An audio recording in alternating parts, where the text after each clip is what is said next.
Hi, everyone. This is Joni McGarry. Thank you so much for tuning in.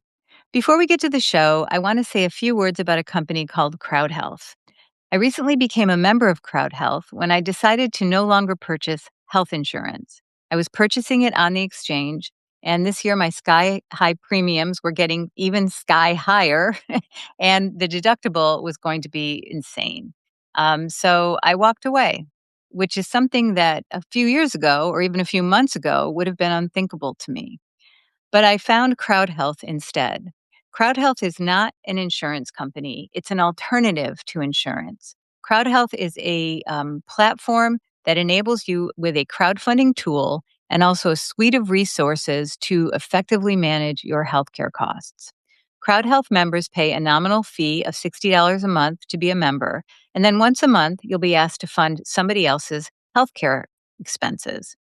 There is a maximum ask per month, which you know upfront, and it will never be more than that. And that amount will depend on how old you are and which plan you choose. There are only two plans, and all of this is spelled out in a extremely straightforward and completely transparent way in their relatively brief membership guide that has no fine print. They are refreshingly transparent. So you can easily see if this company would be an alternative for you just by going to their website and reading their consumer friendly, user friendly member guide. Anyway, you have to be under 65 and relatively healthy. So it's not for everyone, but it could be for you. So I would encourage you to check it out. There's a link in the show notes that will take you directly to Crowd Health, or you can visit joincrowdhealth.com. If you do decide to join, make sure you use my code JONI, JONI, and you'll get a pretty good discount on your first 3 months. I will get a referral fee, and I'm donating it all to charity. So check it out. It might provide you with a really great alternative to your overly expensive healthcare or health insurance right now. And remember, they have no enrollment period. So if you decide today that you want to join, you can. You can join at any time, and you can also stop at any time. It's a great voluntary, very transparent system, and I am really thrilled to be a member of it. So, anyway, let's get to the show. I'm talking today with my friend and former tech entrepreneur, Josh Stylman.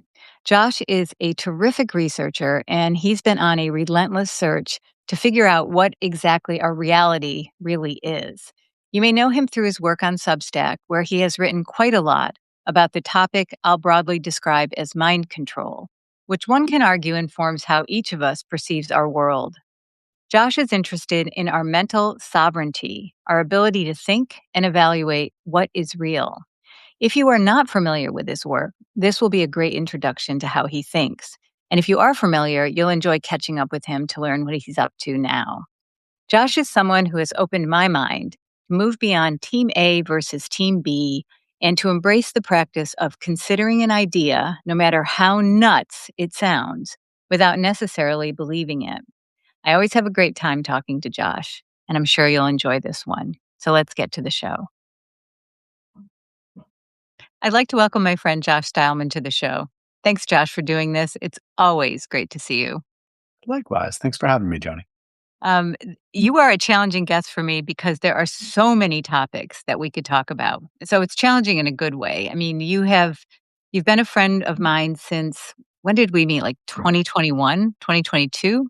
Which feels like 50 years ago. Yeah, it does feel like 50 years ago, and we had slightly similar experiences because I sort of woke up to a lot of things during COVID, and you came to, like, the public stage in a way that you hadn't anticipated during COVID as well, and since that time, we've just connected and talked about a lot of things, and you have opened my mind and opened my eyes to, a whole lot of things I never considered before, and, um a lot of at the base of it all seems to be mind control, which sounds, kooky to a lot of people, but how we think, what we allow as being possible or not possible frames our individual world, it frames our community world, it frames our societal world, it frames everything. And you've been such a good source of information about that concept. So can we just start there? Like your work on mind control on Substack, or anywhere else you wanna go, Josh. Yeah. Well, first of all, sorry. Yeah, I know, You it's know, horrible. It I is. I'm a challenging person, or so I've been told. Mm, Um, I think the last time I was on, I maybe had just published that Mind Control series that I put yes. on Substack, which was like kind of a mini book, like a 4-part, 50,000 word thing that sort of went through the history of mind control and some of the manifestations. I think it's sort of it's the foundation of everything, Mhm. right? In terms of you look around, right? You look around in the world right now, and I think everyone feels something is up, like something's wrong, Sure. something's different. And you can ask 100 different people, and you might get 100 different answers on what's wrong or why it's wrong, right? It's the Mhm. Democrats, it's Donald Trump, there's like the political thing, there's the particular issues, whatever is going on in the world. Right. Um, It's ICE, it's Greenland, it's Venezuela, it's it's all the things. vaccines, it's some representation of what you think is wrong. Yeah, and then there's like the more esoteric version of that, right? The aliens are here now. I have a good friend who is a friend of yours as well, whose name I won't mention, that is so awake to everything, and they are certain that this is like the interdimensional beings and communicating with us. And I won't dismiss anything ever from anyone. Just show me Mm, your work is where mhm. I'm at, right? I think the thing for me is not just about it's not just that we're being mind controlled, because one can make a case that that's always been the status quo, right? In ancient times, uh, you know, Rome, if that ever actually existed. And I But have a good friend who believes it never did, and that's a whole other rabbit hole that we won't. but for the purposes of this conversation, let's say it did, Let's say it did. so that we can illustrate what your point is. The town crier would come out and deliver, hear ye, Caesar has decreed, and say whatever it was. Mhm. And most likely that was propaganda of some sort, and Of some sort. shaping the Mhm. hearts and minds of people. And I think the distinction between that world and the hyper targeted algorithmic environment we live in now is that everyone heard the same lies then. So I Right, think because there was one town crier. I think the upshot of that was like, okay, we all heard the same thing. We therefore live in the same reality. We have a sense of empathy for one another. And I think now we get these very custom fitted delusions that are totally precisely calibrated to our own psychological profile based on our predispositions. So I don't know, man. This is we've entered into some really uncharted territory, right? Like Mhm. it, it's also not that we get false information, right? Because even of the few things you mentioned, ICE or Greenland or Venezuela, like, there's real information Mhm. through all of those things, but they're filtered through this lens that makes you feel really smart for other people seeing it. Right, and I'm a total crazy person, so, like, my feed is the wackiest, wildest shit out there that most people would probably just, like, quickly close their computer, not look at. Run So, screaming for the hills. and Yeah, and it's also not lost on me that, like, I think that sort of thing, and when I get, like, one of these nuggets, it sort of makes you feel special. You're part of the group that understands, right, and right. I think I know I'm being manipulated, right? Because Sure. the timeline feels true because it was designed to feel true to me, and that's totally targeted to me. So, I don't know, like, I feel like there's the layers of it, right? And I saw a meme around this, like, layers of, being awake, and, it's like the ship. I won't do it justice, but, like, you think you see the manipulation, but what if the manipulation is just making you think you see the manipulation? This shit is so Right. sophisticated. It's like a You're hall of mirrors. It's a hall of mirrors, Yeah. and we're just in, like, another part of the maze. Mhm. And it's It wild, so it is. I mean, and I think once you pull one thread, you can't unsee it, and so I it's very disorienting, and I couldn't find the name of the propagandist or whoever said, "We've succeeded when not when we've made people believe lies, but when we've made people not know what is true and what isn't true. Maybe you said that. Y I couldn't find it, but yeah, yeah, that's how I feel right now, like, everything is disoriented, or disorienting, and everything I see feels not everything, but especially on the national stage, the larger issues, it feels a lot like World Federation Wrestling to me. These people are characters on a stage, they're avatars. I don't know them. I don't know who's behind the face jobs. And so it's very disorienting, but I also think it's kind of freeing because if you really open your mind, then you can start seeing things just well, maybe you can't, but it seems like you see things a little more clearly and you don't get caught up in being on team this or team that and hating everybody who isn't. Um, and I think part of this stuff is not just designed to make you believe one thing or another. I think it's designed to put us at each other's throats. Um, you think? I think. And Um, we were talking a little bit about relationship difficulties just coming out of COVID, right? yep. Um, talk about that.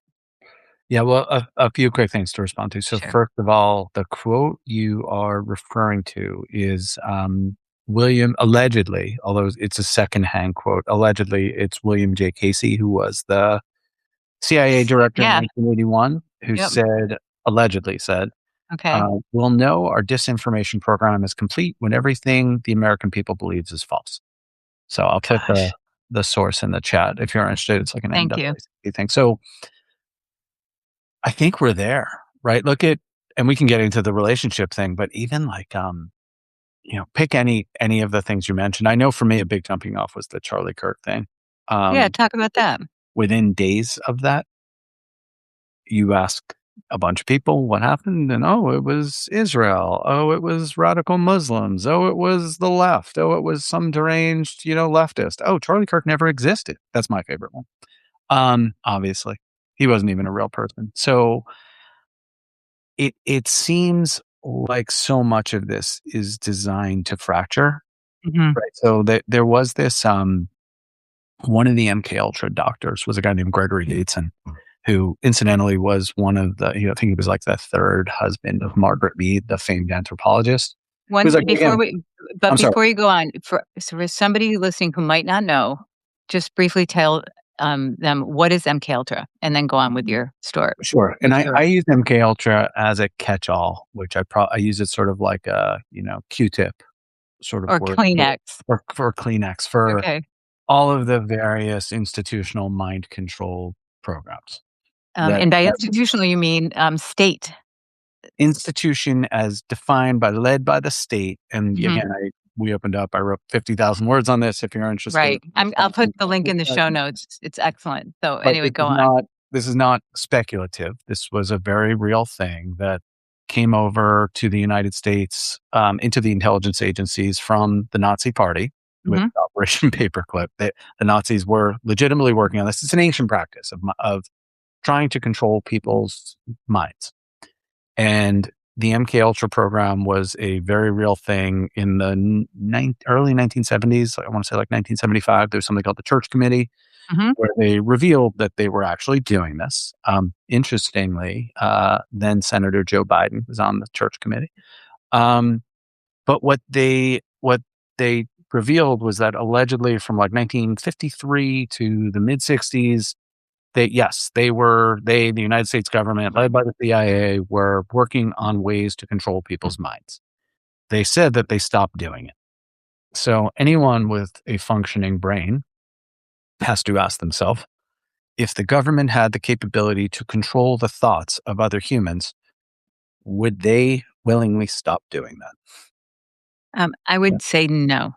I won't even answer the question because it's insulting to our intelligence. So, I believe the program was, and I get into a lot of detail on this. We don't have to recap all this, but Right. I believe the program was just fractured into a million different smaller programs and persists at a very high threshold today. And that it is now not just individuals that are being mind controlled, but the entirety of society. Because we have the technology to do that now. We Okay. do, and not only do we have it, we sign up for it, and we Right. do it all day. That's right. right? And That's it's right. played back to us. So, you know, in terms of the division element, I think that's key. I think it's really key because if you realize that your neighbor isn't the enemy, that we all share a common enemy, and it's really not a lot of people, it's quite a few. And, it's they're just keeping us divided and hating each other on whatever the issue of the day is. Right. And all of a sudden we have power, right? So instead, we're focused on, the idiot next door who's a redneck or a libtard or whatever, right? So, Right. Right.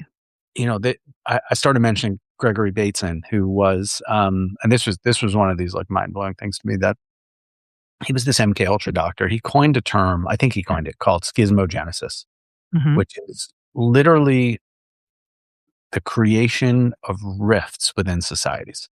So he and then famed anthropologist who was his wife, Margaret Mead, went to like Papua New Guinea and Mhm. very remote places in the world. And they would look at these tribes and say, okay, what happens if we get these two indigenous cultures to fight with each other? And it totally worked. So I think now, 80 years later, however long it's been, what we're seeing is that at social media scale, right? The separation begins, it escalates, there's a feedback loop, and the opposition is what tears society apart, right? So the Romans called it divide et impera. So we're living through like the most sophisticated psychological operation in human history, in my opinion. Again, pick the issue. Like it's the left versus right. It's the vaxxed versus the unvaxxed, pro-choice versus pro-life. And again, not to trivialize any of those issues of which I have opinions on. Right, and they're real issues that impact real people, so Of course, of course. so that's like I think that's the tricky part of it is that they're not trivial things, and so if you have a belief in it, you really are committed. You think you are doing a society a good or people a good by advancing that belief and fighting for it, but they've set us up to not be able to have reasonable conversations about anything anymore. I mean, there are reasonable positions, like thinking people have reasonable opinions that can even be in opposition to each other. It's Wait, not wait. wrong or right. I know it's a crazy notion. Crazy. I remember a time where you might agree with certain people on certain issues and disagree with them on other issues, and yet you could still be friends. Yeah. And I And you think could find now, common ground and that's right. Well, no, I these are all cartoons now, right? yeah. So, Russia, Ukraine, Israel, Palestine, like people root for these wars as if it's the Red Sox versus the Yankees, Yeah. right? And if you're on the Red Sox and I'm on the Yankees, I hate you and I hate everything about you, Mhm. and I could never agree with you on anything. And Mhm. that's why on my Tesla I put a sticker that says I got this before Elon went crazy, right? So it's all these ridiculous, like everything has become this virtue signal, Mhm. which has, in my opinion, replaced real virtue Mhm. or real understanding. And we take these really, really nuanced issues. Like my kids were telling me that there was in their school this week, there was a walkout because of ice. And we Oh, live you mean okay, so which the students just walked out or the teachers walked out, or students, was ICE at the school, or ice was was it not at just the a school. As I understand it, okay. there was a kid, like a local kid who went to the high school, who recently graduated, who everyone loves, who does landscaping in the community, and he, I believe, is a Honduran immigrant. Lovely kid, not selling fentanyl, Mhm. not a gang member, just a local good kid. Yeah, And ICE came and took him, and a lot of the community is understandably outraged by it. And yeah, it's interesting because we live in a pretty mixed political area in the Hudson Valley section of New York. And, we moved from New York City where everyone would have been on one side of this issue, but where right. we live now is a little different. The kids, first of all, they didn't want to go because they didn't want to be on one of the teams. And I was really proud of them for that. Yeah, yeah, Um, but I guess it's sort of like everyone just kind of walked out of the school and they said they listened and it was really interesting. And like some people were yelling back because they were Trump supporters. And, we're now trickling this through to kids. So, of course, being me, I made my kids talk to me about it. And I made them watch videos of Bill Clinton and Hillary Clinton and Barack Obama. and talk about they were basically suggesting the same exact policy as what's being deployed now. But we also talked about how, we talked about fentanyl, we talked about invasions over the border, but we also talked about how it's a really slippery slope. And how do we know it's just gang members being arrested? And how do we know once there's an encroachment on civil liberties? Once again, back to the point of once an institution has power, what do they do? Are they going to continuously wield that power? And we talked about Always due process, expands. right? So Yeah. it's this like it's this really nuanced thing. But of course, particularly in the mind of a child, yeah, some really good kid that everyone knows is being deported. Fuck that. That's insane, Yeah. right? So the flip side of that is there's more. I guess what we're losing, and maybe I'm inarticulately Mm-mm. Go suggesting, on. we're losing nuance. And there's real nuance in these really complex issues. And it's not as simple as waving your stupid flag that you actually don't understand. And you don't understand that, by the way, if Donald Trump turned around and said, no, we need to open the border, it's good for the economy, literally the sides would all flip. Completely, completely. It's what, Monica Perez has talked about as the people who are really at the top, they're, like, putting together a mosaic. They have blue tiles and they have red tiles for the let's just say simplicity's sake, they're 2 parties, blue and Yep. red tiles. They don't care for Yes. 4 or 8 years what tiles they get to work with. If it has to be blue, they'll work with the blue, but the mosaic is getting put together Yep. in the pattern that is envisioned, right, for the longer term, and it speaks to you put the guy in power who will do what their base would normally be against, Hmm. and I Yeah. think that's Monica's the best. entirely. And we Yeah, could all she is the learn best. a ton from her.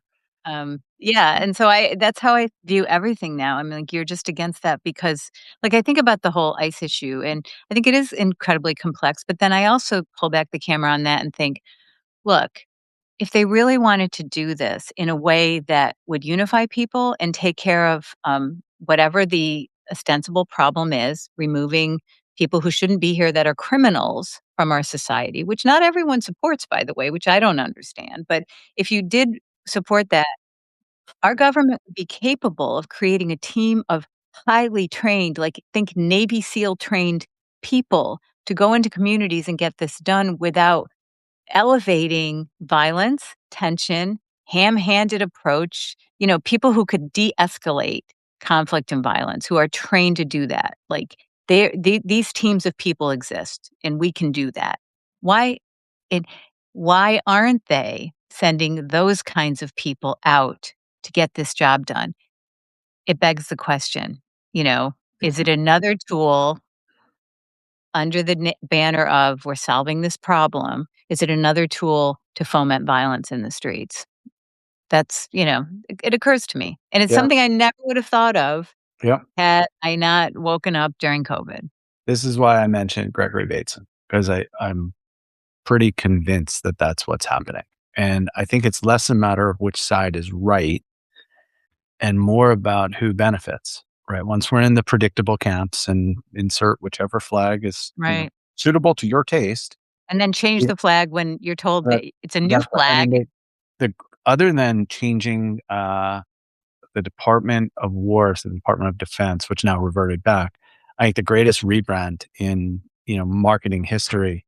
Actually, Hope Change was a good one, um, Mm, from our former president. But the other one that I was thinking is that the neocons, the George Bush neocons, are now the Democratic Party, which yeah. is a wild, wild thing to contemplate. So I think part of the problem is that once you've committed to this belief, right? It's part of your identity. Oh, any belief, right? Yeah. That Yeah. whatever you're flying the flag for. Right. And some of them are bigger than others, right? Like particularly when you say influence your biology in some way by, say, injecting a needle or perhaps suppressing or mutilating a genitalia of a child. Mhm. Right? Those things have to now become badges that you can never ever surrender because they are now core to who you are.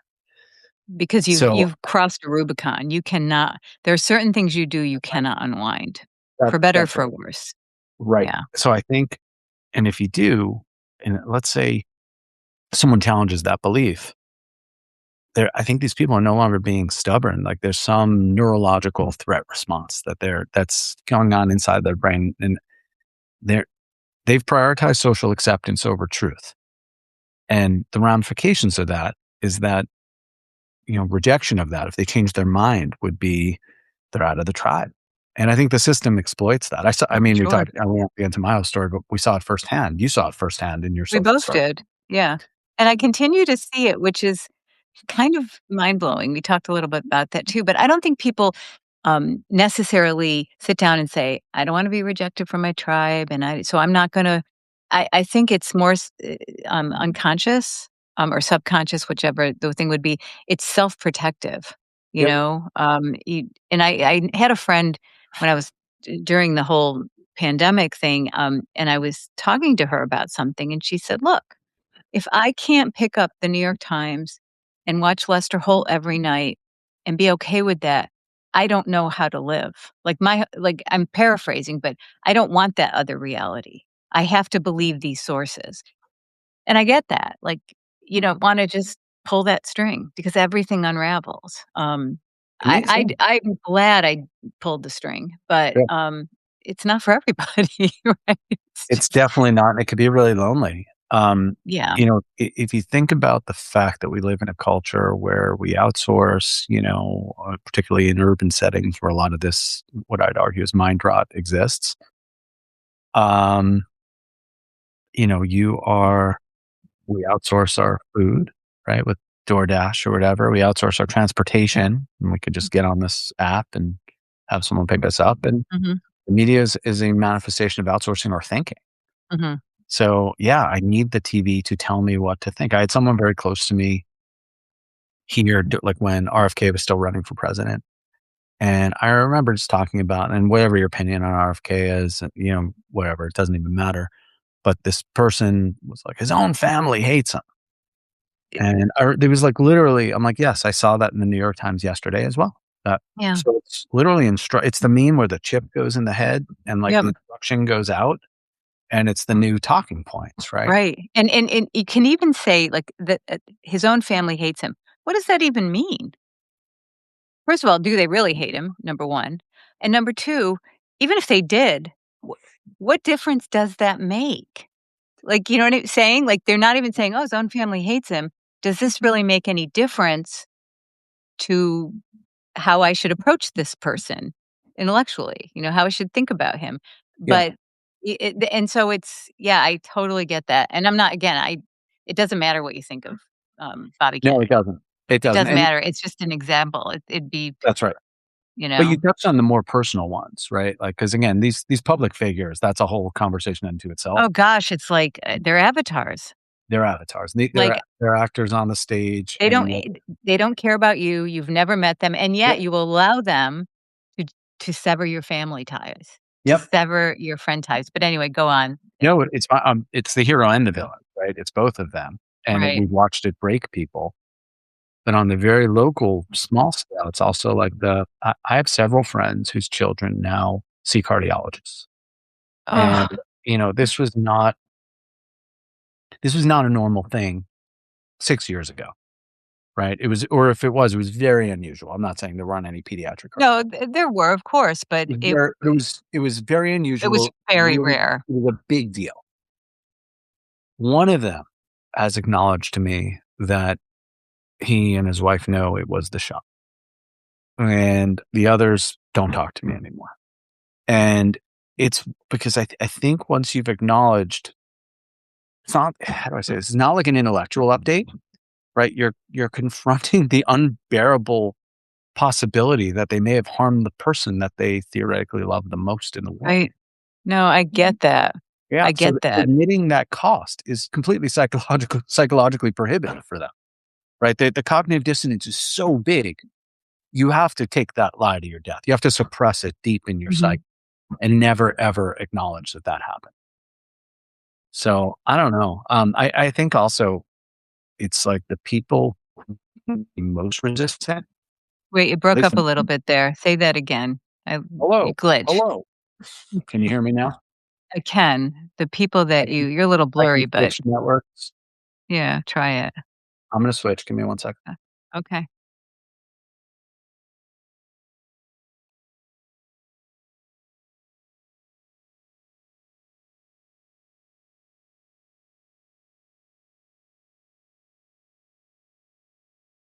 Hello. You back? Okay.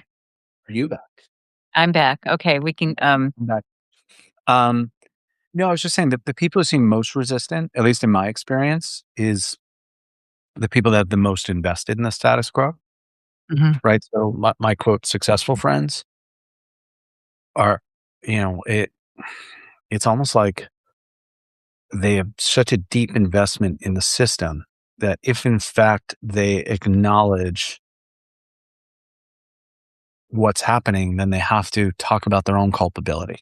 sure. And that they that can never happen. And don't even get me started on doctors or scientists or others, educators, media journalists who can't even look inward at their own professions and acknowledge that maybe the things they were taught were manipulation going far Right, back. right, and I know I do know some people in the scientific establishment in medicine, clearly, I know somebody in medicine who, has opened his mind to, like, all of that, but most people never even took the question up, and even now, like, people I know who I don't know, maybe they don't think I'm very smart or discerning, but people who have never questioned that they don't think I'm an idiot. On this issue, I'm an idiot. I'm just talking about COVID. I Yeah, don't even I don't even at this point, I don't talk about a lot of things with people just because and maybe I should, but it seems like a fool's errand. People have such strongly held opinions about most things that none of us really know anything about. We can read yeah, this and read that and think, well, this doesn't seem right. But back to the relationship thing. What we were talking about mostly is that you and I both took positions quite counter to the narrative during COVID. You did so extremely publicly. I don't think you meant to, but landed in the New York Times and um, had a pretty prominent business in Brooklyn. I did so pretty publicly, and I still have friends from that era who didn't believe as I do. And I forget that they still cling to the beliefs of that situation and they still have the prejudices. The other night, I mentioned this on another podcast, and I think I talked to you about it. I was out with some friends, and one person just sort of or just dismissed this other person who I didn't even know because they hadn't gotten the COVID shot and they had strife with their family about it. And she just said, "Oh, yeah, she's one of them." And I just said, "Well, I'm one of them." And, what you she said. know well, she got very embarrassed, and she's Yeah. like, "Oh my gosh, I shouldn't have another cocktail." She turned all red, she's like, "I'm so sorry I insulted you." And I said, "You didn't insult me. I just think you're misinformed." And what I wish I'd said was, "What does it mean to be one of them? What does that mean? Who are them? Who are them? Like, what is one of them?" Because I don't think people even think about what their criteria are to categorize a whole separate group of people, and it happens on both sides. You see people who are, quote, "conservative," and they just say, "Oh, all the libtards," or which I hate that term. They don't stop to think, "Well, what does that even mean? Do all these people believe the same thing?" No, of course they don't. Anyway, it's one of my pet topics. No, for sure. I mean, the quote that was attributed to Mark Twain, or I feel like every quote is attributed to Mark Twain. It's like Did easy to Mark Twain quote. even exist? I don't know. I'm not so sure about that, but I believe he was Roman. The that just that it's easier to fool people than convince them they were fooled, or something like Yeah, that. for Did I get it sure. backwards? You know what I'm saying? Yes, I But do know what you're saying, and yeah, probably so everyone knows.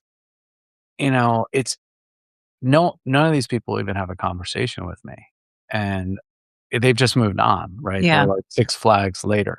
So, I have nothing but forgiveness in my heart always, and certainly you know, people who were duped who may now some of whom are suffering consequences.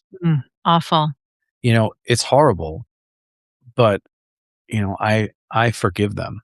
Um, Whether they know that or not, or whether they care or not.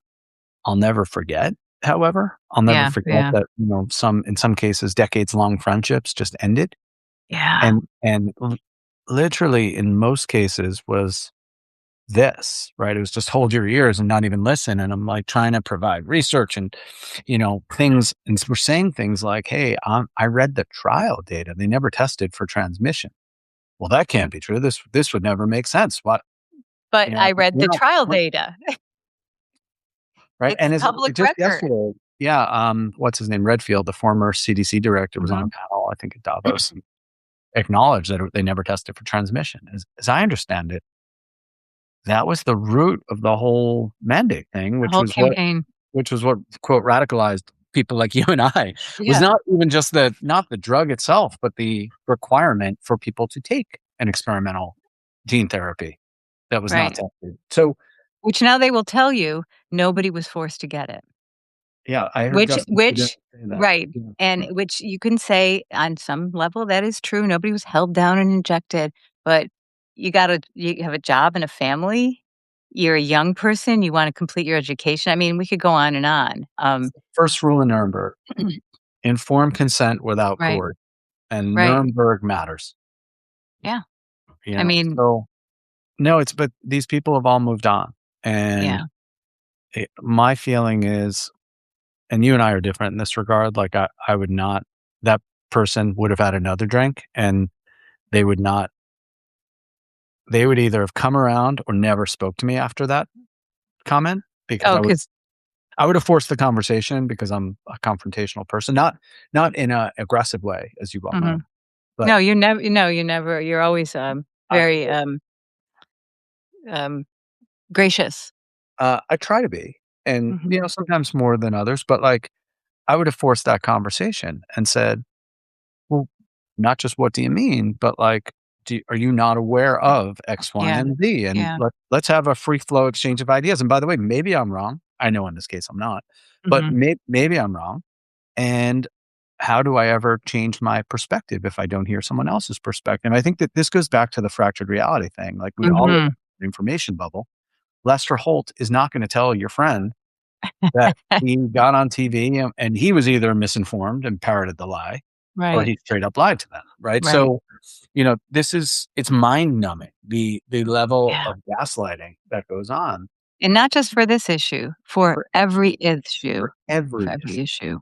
Pick an issue. Um, Let's go around the world. Pick an issue. We can talk about the gaslighting on both sides of it, by the way. oh, yeah, and, well, even are there even 2 sides of it? But that's what we see. We see, you know, right, left, all that, and then what's really brilliant about it, which we also saw the medical freedom movement, which, it's been around for a long time, but a lot of people joined it or became part of a community when we were ostracized from other people in COVID.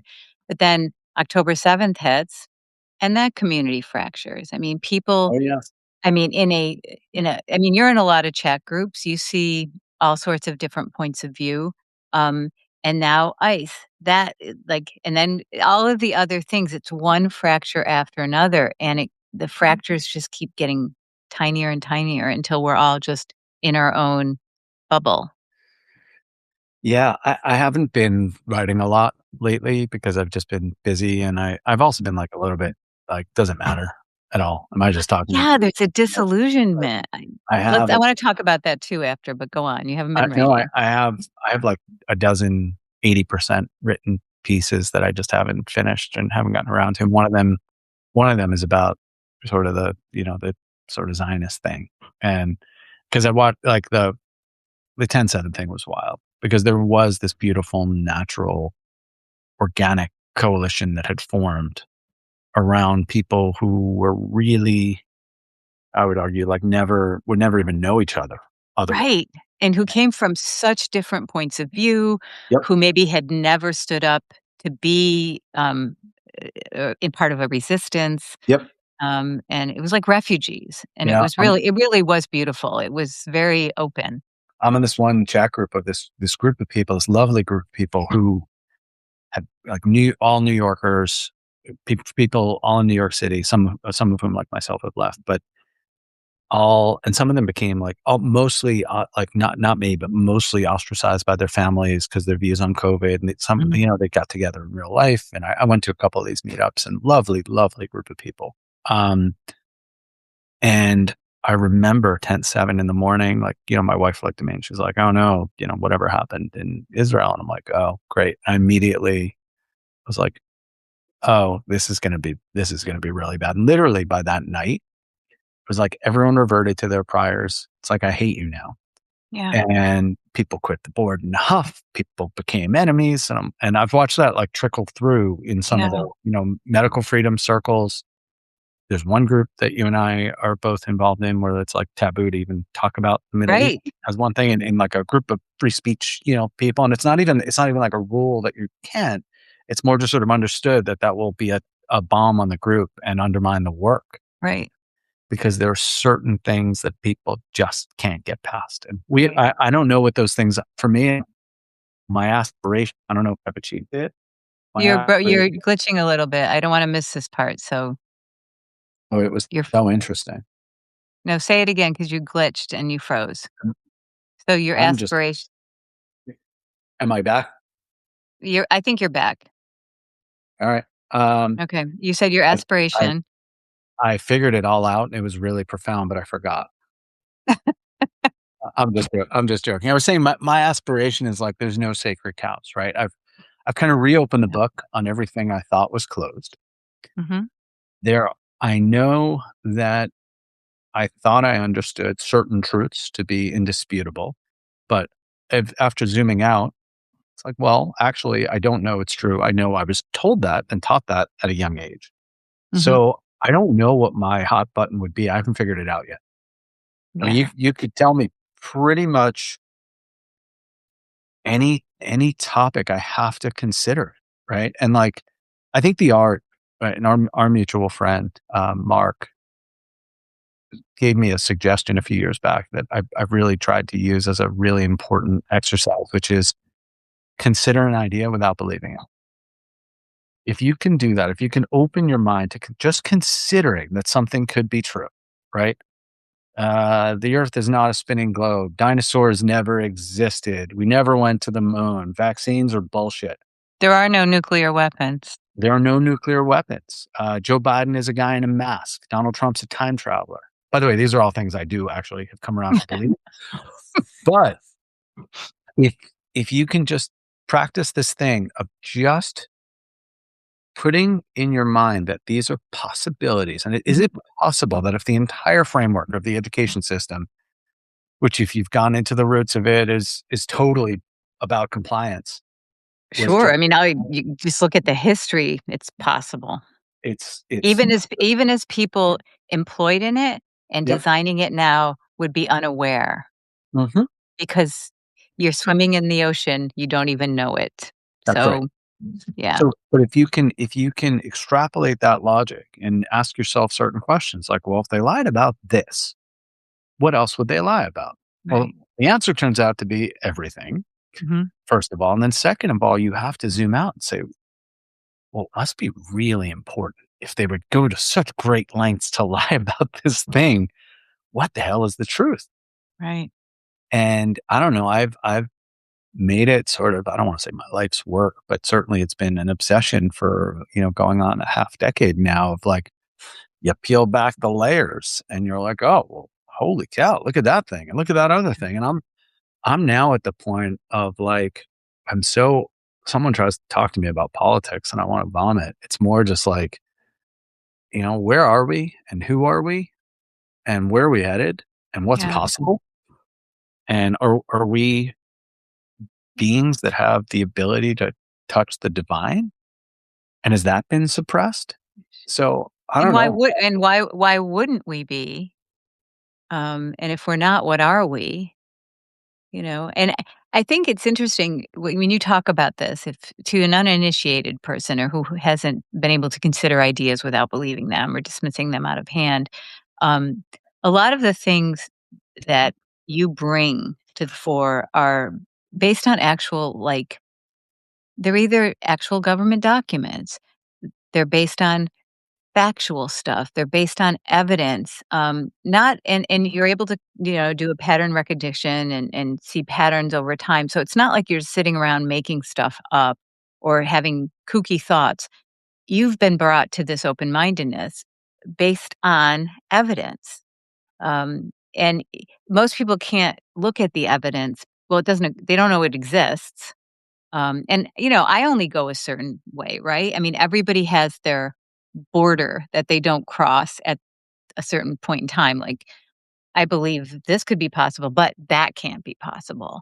But if you really pull back the camera, how can we know anything? Like, how do you know what you know? We Yep. don't even understand what we are. We don't understand why we have consciousness. We don't understand any of that. And yet, I mean, you have to have some kind of framework because you're born in as a blank slate. If you aren't propagandized and manipulated in some way, you wouldn't be able to, just couldn't exist. But where do you draw that line, right? I mean, and so it's hard to have one foot in like what we think of as reality and the other considering that anything is possible. But I think it's very freeing. And it I also think that makes you a lot less hateful of a person because, like you've often said, you're confronted with people whose media diets are just entirely different. The yep. people who are out protesting or doing this and that, they've just been fed a lot of other things. I mean, there are some really crappy people in the world. I mean, not everyone's fantastic, but we're all a little bit victims of the incessant propaganda, or I would say mind control. Mind control is actually if somebody influences how you think. It's Yep. not that they've put a chip in your head necessarily, although that's coming. Well, that's a whole other conversation, but, yes to all that. Mhm. Um, I do and thank you for noticing, I do like to go to primary source materials. Mhm. They're very real, and this has certainly been a journey for me and you. I thought I was a really awake person, back in 2019. Mhm. I definitely didn't have virgin ears. I thought it was about money and power, which it certainly is on some level, but, like, I knew, for example, we had a no Monsanto rule in our house, right? Oh, yeah, the food system's poison. I knew Obama put the FDA head and or whatever it was, he was like the head of Monsanto was now running the FDA, and Mm. I knew about the revolving door, and I knew government was corrupt, certain elements of that, right? I had no idea how I thought the systems got co-opted, Mhm. not these systems were designed to be rotten to the core, and they were always bullshit. And everything, all the foundational materials that I thought I understood were actually a manipulation to take us to this point. I didn't know certain movements which felt, even as a student of history, felt really important, like say, equal rights or something like that, which I still Women believe. having the vote, civil rights movement, the Well, women's yes, movement. those things I still believe are important. Equality is Of really important. course. I don't want that taken out of context. However, I also know that there's a much larger social engineering plan at play. And, for someone like myself, the big eye opener for me on a lot of the stuff was starting to study the pop culture, which Yeah. is really accessible. And I tried to write that mind control series with a lot of pop culture references infused because I think it makes it a little more accessible for regular people. Mhm. And giant mind fuck for me was understanding that most of the art I liked was actually created by Tavistock, the masters of psychological manipulation. And so it's sort of like, and there's a flavor for everyone, Mhm. right? It Like doesn't mean it's not good art.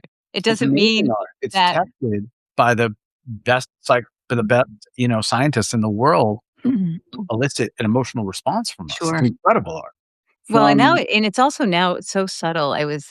Um, like, even, on Netflix, which, I guess is run by the nephew of Edward Bernays, who's the father of propaganda. But, I watched a series recently on, Garfield. I don't know if you saw it. It's a four-part series on President Garfield, and, most people don't know much about him. I still don't know much about him. It was a pretty, vanilla kind of series about the man who shot him and Garfield. And at first I thought, well, this is really good. It's very interesting. But then I realized that they were inserting language into this period piece. Like, everyone's in costume, it's of the period, but everyone's saying, like, all the F bombs and this, really vulgar language. And I thought, well, why did they make that choice? They even put the F word in the mouth of Garfield's wife, which never would have happened in a public Mhm. situation. And they made Garfield's daughter this wise, kind of woke person. And those couple of things, it's because they want you to think that history was always this way. Yeah. They want I'm you to assuming she was a start. black woman also. Pardon me? I'm assuming she was a person of color. No, no, she wasn't. Would you know? But, and I just think, like, that's just a tiny example of how they drop these things in without it seems silly and insignificant, but they slowly shape your Yes. reality and how you think of things. And then not to mention the predictive programming of everything, and the word programming itself, television programming, um, but it makes it hard to enjoy anything, and it's called Television. entertainment. It is, and I'm a Gen Xer who was certainly raised by the TV. Yeah. So, I go back now and, I have lots of useless knowledge stored in my brain from pop culture references around television and movie quotes. And, Mhm. I've gone back and revisited a whole lot of things sort of through this new lens of what was I being programmed to Yeah, do and and to and understand. how is celebrity being used to bring us along on things, and that's a whole different topic for sure. Yeah, although one that I think really important. Right, so we touched on, like, this notion of the parasocial, behavior, which I think was coined by a wonderful writer named Jason Horsley, or that's the first person I heard talk about it. You know, the whole notion of celebrity is a very modern invention. Mm, The notion of Hollywood is this is all top-down CIA stuff, right? Like, I forget the exact quote, like, the OSS. I'm gonna look up the quote because I don't wanna. okay, It's really good. It was basically like, I'll find it. I'll find it. Sorry. okay, They alright, like, basically, they explicitly said explicitly. Oh, do I have it? Yeah, the motion picture. I'll put the link in the who's saying this, by the way? the OSS, which was the precursor to the To the CIA. CIA, right. 1943 memo that became declassified in 2004, so 61 years after it was written. Um, they said, they basically acknowledged that this was the greatest, vehicle to shape people's minds to, the objective to exploit the potentialities of the motion picture as a weapon of psychological warfare for the United States. So this is literally the beginning of Hollywood. Yeah, And now fast forward, right, and think about COVID, right? Think about the celebrities singing Imagine, the cringe. yeah. Remember that cringe Imagine Oh, thing? Yeah, oh, imagine we can all stay home. we didn't have to imagine, everyone had to stay home. Yep. All of the endorsements for Pfizer, like, so certainly when I'm thinking about, healthcare, I look to Pink or Martha Stewart for Right, medical advice. So, and to the but point to people tie did. to tie it to what you were saying earlier, we look to people we trust, right? Yeah, And whether that's yes, Lester Holt or George Clooney, sadly, no one knows anything about mhm, anything. And by the way, I don't mean to suggest that I'm on a pedestal above that. I've done so much stupid shit my whole life yeah, because I'm a victim of propaganda just like everyone else. And I thought I was awake and I was fast asleep, right? Do so much stuff. And I think, now we look at this celebrity culture and it's disgusting. And then if you oh, talk to it's the younger really generation, disgusting. if you talk to the younger generation, it's not just like, our generation, it's like movie stars or rock stars or whatever, Mhm, or athletes.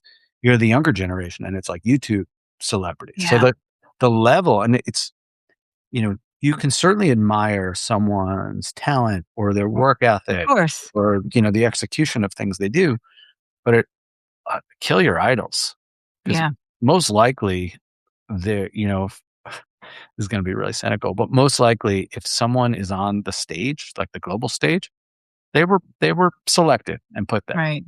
Right. it's most likely not an organic thing. I Well, think you're allowed to get, like, a certain level of influence. maybe and I think if you go down to local levels, that's probably not true as much, but, um, as our friend Monica would say, "Voting matters, they wouldn't let us do it," and Yep. I thought about that, and I'm like, that's so silly, that can't be true," but think about it. If there were, a group of people, and maybe it's a large group of people who have power and wealth, or maybe something else that we don't even know about, like, that is, not even human, I don't know, like, they have something that they're protecting. They're protecting for themselves and their family or their company, whatever it is. Do you think that they are going to risk letting the great unwashed actually decide how things go? They're not. I mean, in aggregate, they're not. So anything really important, such as who's president of the United States, is not really going to be decided by the people. If you had all that power, you would just not allow that. It'd be Nope. like saying to your kid, your 4-year old, "How should we invest our money?" You're not going to allow somebody that you can't control and who you think is stupid to make your decisions for you. I'm not saying people are stupid. I'm not saying that. I just think that I just think it's really not probable that people with money and power are letting actual democracy or one person, one vote be a real thing. Yeah, I mean, I think that's so naive. I don't believe it anymore. And Wow. and yet I have voted, and I probably will never vote in a presidential election again. Um, but locally, I still think local, you can make changes for people. Like right now, I'm getting ready to mount a campaign against the fluoride in our water in Bloomington. And what I'm finding out about, what like Bernays was involved with that too, Josh, by the way. I can't believe you're one of those. I am one of them, one of them. And also the Manhattan Project has influence or had influence on rebranding fluoride as a safe and effective treatment for dental caries. But anyway, what was my point? So I think things like that are worth doing because they do affect people. Um, but on the larger scale, I don't think it's worth taking huge positions on things because you just don't know what you're actually even believing in. Anyway, I didn't mean to carry on like that, but No, yes to all that, obviously. I actually wondered, like, around the time there's some belief that if you're a crazy person like me and you believe that there is a cabal of people who run the world and that actually nation states are an illusion, because Mhm. I'm more interested in the power structure that I believe sits atop them, Sure. right? So, Same. like, and that's not to say if you live in a certain country, state, or city that there are not rules that you have to go by, right? If I was a kid, I grew up in the Northeast of America with all sorts of privilege. Kind of, I believe at the end of a pump and dump scheme, and the bill is due. But I've had a pretty damn good life, all things Yeah, considered. we've really lived in, we've had a good ride. That's for If sure. you grew up in America post World War II, again, that's not to undermine or diminish anyone's individual family struggle, but we on average we've had it pretty good, right? Yeah. If I was a kid who grew up in Yemen, in the last 20 years, I might feel really different. However, Yeah. you know, the rules of the nation state, there's certainly governance that applies, right, to all of the inhabitants. Mhm. Though I do wonder if there's a bunch of people sitting around a room being like, all right, America's had its run. Let's move the power base to China now. Right. I'm just gonna put this just while you're talking about fluoride. I hope you'll play this at the end of the show. The wonderful Dr. Strangelove scene. Oh. Oh, I will. I will. Because it's also, and like, just as an aside, to connect a few dots, Kubrick's entire canon from Yeah. Spartacus to Eyes Wide Shut told it all, like all of it in every possible way, and that's probably a whole show unto itself. But Yeah. But I um, refuse to discuss Clockwork Orange because I can't watch it. but I this walked out after 5 minutes and, like, wanted to vomit. No, can't do it. this fluoride thing is pretty revelatory based on everything you just said, and this was I think it was early '60s. Yeah. Strangelove came out. So in any event, I do wonder. There's some belief that the cabal always tells us, right? They always tell us what they're up to. And that's why, they reveal it through movies and through pop It's culture, hiding in plain sight. hiding in plain sight. And with voting, I do wonder whether even just the act of voting is our complicity, Mhm. right? We're saying, yes, oligarch A or oligarch B or person A or actor A or Maybe it's actor not B. even A and B, the oligarchy, and Well, then or well, whatever it is, the the the avatar. person who is the avatar who's the underling to Right. the oligarch, right? We're presented with these two choices, and once I participate, I choose between these different people about who gets to rule over me and my family. Mhm. Fuck you. Sorry. Yeah. No, I will not participate in your system because it is completely ridiculous and it completely undermines my position as a sovereign man. Yeah. And my understanding in their weird religion, and this may or may not be true, and again, consider it without believing it, is that once we participate and comply in their system, then we are therefore complicit and they are relieved of their karmic debt and can keep going. So my belief is stop. And again, something we haven't touched on at all on this call, whether you're on, whichever team you're on, it does seem like the technocracy is rolling in. Yeah, say a little bit more about that. Um, And what is technocracy for people who might not know? uh, uh, And you don't have to big any formal decision or definition, but I actually want to do a formal definition so I don't butcher it. According to the Google overlord, the government or control of society or an industry by an elite of technical experts. So experts. experts, which is a very interesting word, right? So Mhm. now we could do a whole show on technocracy. I think you've had Aaron Day on who I knows have. as much about this as anyone on planet Earth. Um, you know, they've the elite, the cabal, whatever you want to call them, have been talking about this for at least a century. Mhm. There's I wrote a piece like goes back. It's like 100 years of to your point about like going to original source material. I'll put the link in the chat, but Mhm. um, a lot of source material about these plans unfolding. H.G. Wells was writing about this 100 years Mhm. ago, right? And pieces have been put in place very, very slowly over time. And it's sort of interesting when you look at. I also realize every time I talk, I realize I sound like a conspiratorial lunatic, but Well, um, that's why I made the point that you don't sit around just connecting bizarre dots. You actually go to source material and things that are part of the public record. I try to. Um, but So I knew go on. yeah, and I was just looking for the piece to put the link in. But yeah, so if you look at these pieces, right, they've clearly been put in place. But now consider like, okay, so COVID, we're all home alone.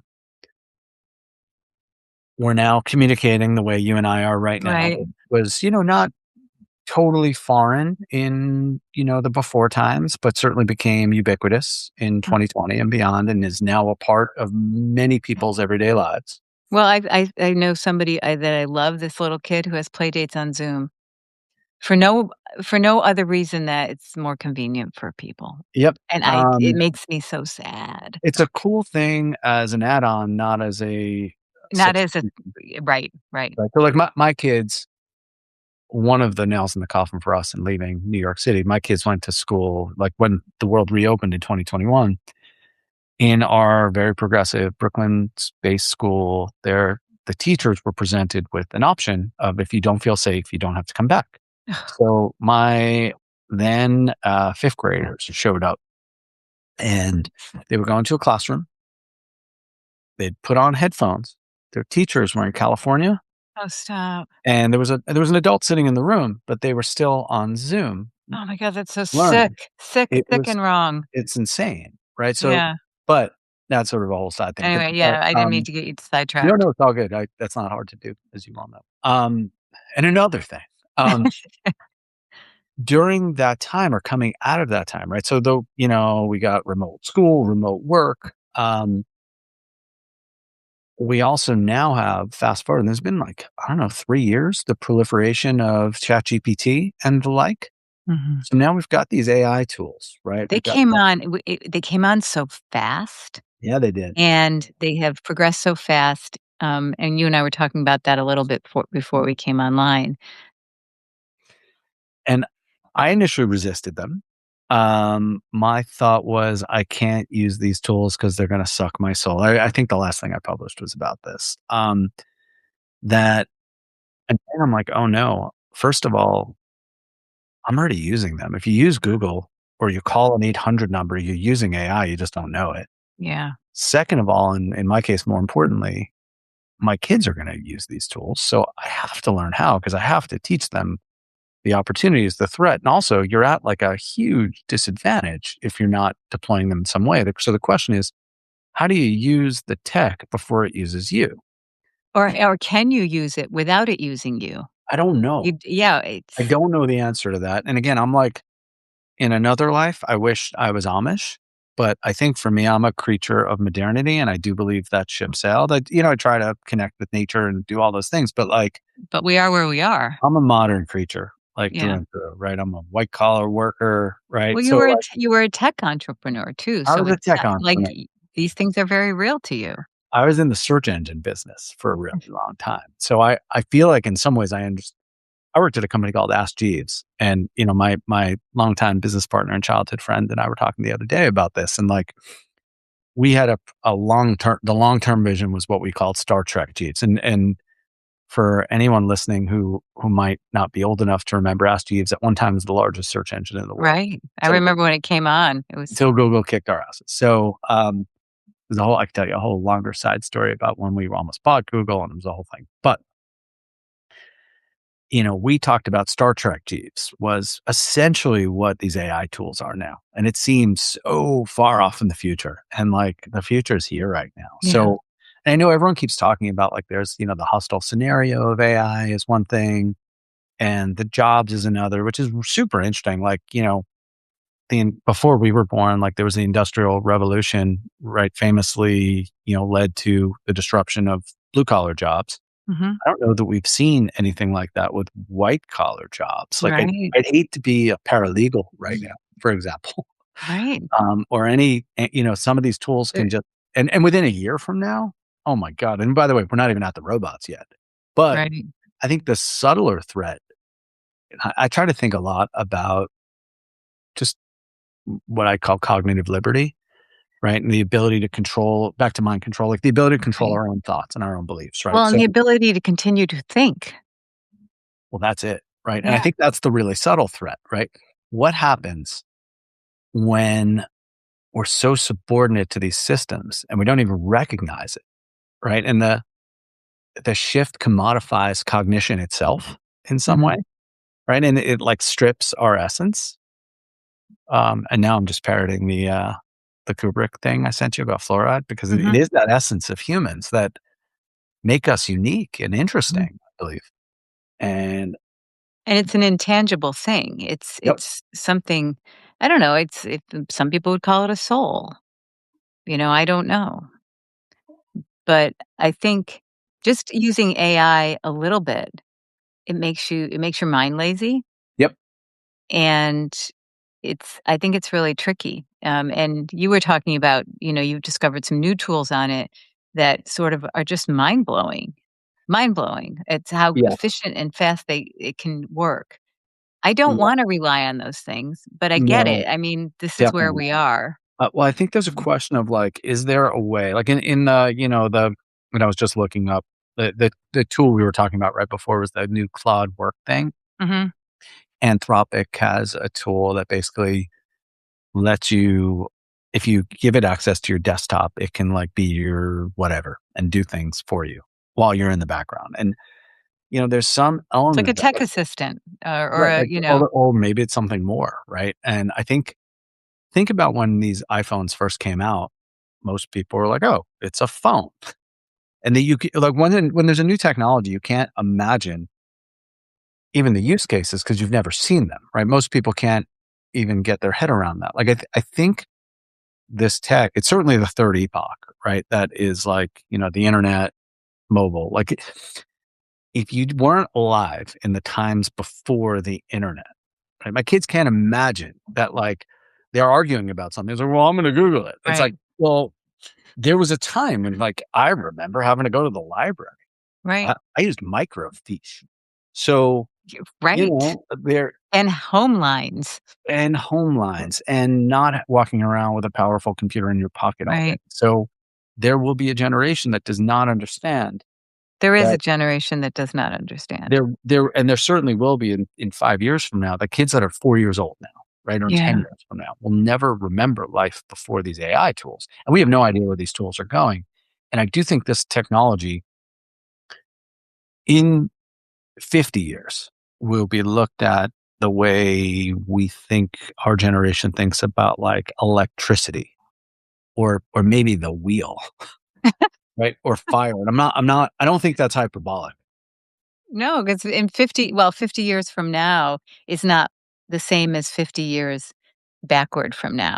Exactly. It's not the same measure. We may I have mean, it's kids not. 50 years from now, I believe, will have less in common with our childhood than we had with kids in the 1880s. Yeah, yeah. That makes a lot of sense to me. I So, We're so lucky to have had the childhoods. I mean, I'm a little older than you, but I think we had very similar childhoods. uh, You I'm know, 27. well, I'm 29, Okay, so a so little yeah. I same mean, the age. lighting just makes me look, 63. So, um, well, if for anyone listening, Josh just put a big, beautiful rainbow over his head because he's more tech savvy than I am. So, Yeah, just and as far as the AI stuff, I feel like if they're letting us have this, which feels really powerful, this is nothing compared to what exists right now. Um, and you how know, long if this is what we get the question I keep asking myself, this is what we get for 20 bucks a month. What are they using, right? and how long have they been using it? Because Yeah, I would bet this technology has been around for a really long time, and it's yeah, being deployed. yeah. The Well, question is, to what end? right. It's I kind of hope it's been around for a really long time because if at some point it starts galloping away from us, maybe there's enough body of knowledge about it that it's not just like, wow, this crazy cat's out of the bag. We know anything about it, and the thing that feels irresponsible to me is when people are like, well, we really don't know what it's going to do, but we're excited to find out. Like, well, it could destroy all humanity, but people No. cannot help themselves, and we do not need this, but now we're completely dependent on it already so fast, so You know, fast. I've been Things thinking happen about quickly now, you know how the Mayans believe the world ended in 2012? or that it was going to end. It was going to end Yeah, in yeah. 2012, like, did it? Uh, That's an idea to consider and not uh, believe. yeah, Yeah, we I don't won't know. unpack that in this session. All right. Well, we should schedule another session. There's so many things that I enjoyed talking about with you, Josh. Likewise. Um, so, any parting words? Where can people find you? I'll Hopefully, include the links in the show, and I'll I'll go include there. your Substack, and especially highlight the article in your series on mind control because I do think it is everything sits upon that. Because if we can't think correctly or truly, we're cannon fodder. I appreciate that. I would prefer people don't find me. Okay, But if they wanted to read anything, it's if they're determined. yeah, stylman.substack.com. I'm Jay Stylman, Stylman on Twitter, where I'm Mhm. heavily shadow banned because I talk about things they don't want you to. And I do these ridiculous Instagram stories fairly regularly, They are so good. uh, at Stylman on Instagram. Okay. And it's sort I try to go with the mullet strategy. Like my main feed is like pictures of pretty skies, and the stories are yeah ridiculous. So No, your stories are great. I wish I knew how to use, Instagram, and I could do the same thing, but they're really good. I'm just an old man yelling at my TV at this point. But Well, I'll thank take you it. for a lovely conversation as always, and thanks for all. Yeah. Well, so good to see you. And I guess we'll say goodbye now.